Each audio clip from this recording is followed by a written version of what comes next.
자, 기분이 양극단에서 왔다 갔다 한다 네. 해서 양극성 장애라고 하죠. 네. 어떤 병인가요? 그럼 우리 조울병이라고 이제 많이 얘기를 하는데 조가 뜨는 거고 울이 좀 우울한 거니까 그 기분이 내려갔다가 올라갔다를 왔다 갔다 하는 그런 병이라고 볼 수 있죠.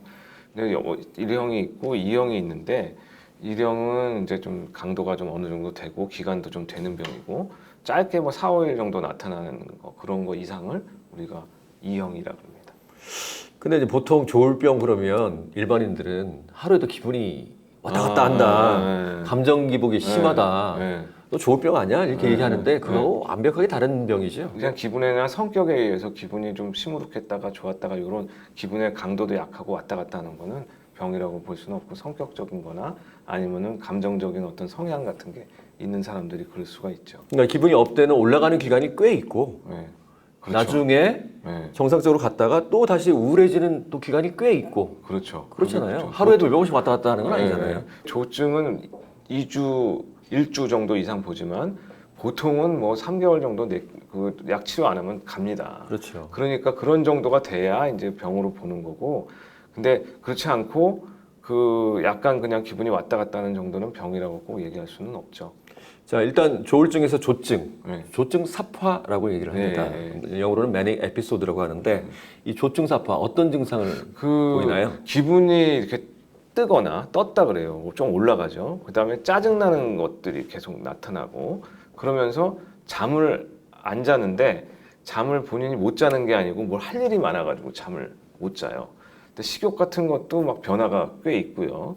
그 다음에 이제 우리가 그 뭐 어떤 목적 지향적인 행동이 많아진다 그러는데 뭐 섹스에 몰입을 한다든지 일에 몰입을 해서 사업을 굉장히 벌린다든지 쇼핑을 과도하게 원래 뭐 100만 원 쓰는 사람이 1000만 원을 쓴다든지 이런 식으로 그런 목적 지향적인 행동이 많아져 가지고 이게 적어도 일주 이상 아니면 뭐 정조증 같은 경우는 4, 5일 이상 되는 경우 이런 경우가 지속되는 걸 조증 사파라고 합니다.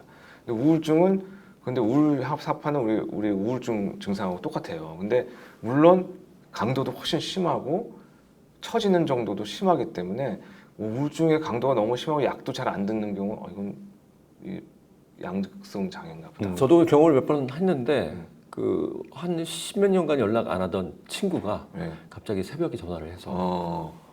피곤하지 않다. 한 2, 3일간 잠을 자지 않았는데 네. 피곤하지 않다. 새벽에 운동장 논다. 이런 네. 얘기를 하면 네. 저희는 알죠. 네, 그렇죠. 아, 이게 조울증의 조증 사파구나. 네. 그런 경험을 한 2번 정도 했습니다. 저도 사실은 주변에 그냥 우울증만 좀 앓는 친구인 줄 알았는데 갑자기 진짜 밤에 한두 시에 전화해가지고 갑자기 보고 싶다 그래서 나는 아 진짜 나를 보고 싶은가 보다 그래서 나갔어요. 나갔더니 보니까는 막 싸우고 있더라고요. 주변 사람들하고. 아 얘가 조증이 왔구나. 그렇게 이제 경험을 하게 되는 경우도 있죠. 조증은 말 그대로 좋으니까 기분이 좋은 건데 그러면 좋은 거 아니야? 이렇게 생각할 수 있지만 네. 사고가 많이 생기기도 하죠. 그렇죠. 이게 좋은 정도가 이제 그냥 도파민 조금 올라가는 정도가 아니라 도파민도 올라가고 노에피네프린도 올라가고 너무 과잉으로 되다 보니까 이 현실적인 감각을 잃어버려요. 그래가지고 다 자기가 뭐든지 뭐 예수다, 뭐 나는 뭐가 된 것 같다, 뭐 이런 식의 생각을 갖게 돼가지고 과대망상이 생기고 그 과대망상이 생기니까 뭐든지 다 할 수 있을 것 같고 사람들한테 뭐 사업도 막 제안을 하고 돈도 막 주고 그러는데 막 계획 짜고 네. 뭐 날 세고 계획 짜고 그죠. 사업 계획 네. 짜고 그러니까 돈도 물쓰듯 막 쓰고 이 사람은 뭐 왜 이렇게 됐나 이런 생각이 들어요. 술도 많이 마시고 예. 도박 중독에 빠지기도 하고. 그렇죠. 그러니까 이런 것들이 이제 문제가 생기니까 주변 사람이 이 사람이 변했다.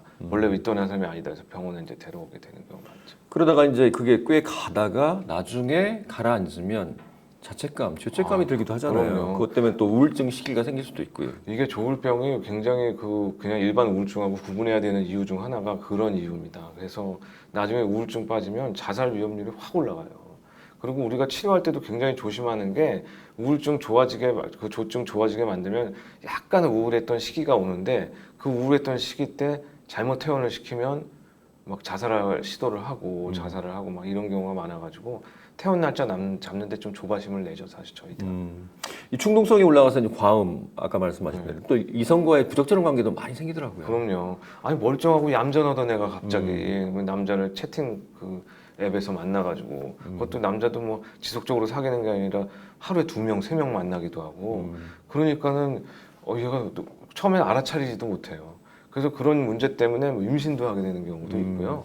근데 이제 이게 사람이 확 변해가지고 성적 충동도 올라가고 돈도 많이 쓰고 아까 얘기한 대로 뭐 이것저것 사업도 벌리고 돈도 막 많이 쓰기 때문에 이런 걸 빨리 방어를 해줘야 됩니다.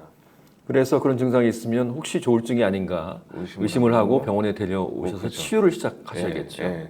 이번 대주로는 입원을 시켜야죠. 왜냐면 이런 경우도 조현병과 비슷하게 자해나 타해의 위험이 많아지기 때문에 빨리 알아차리고 빨리 병원에 데리고 오는 게 좋겠습니다.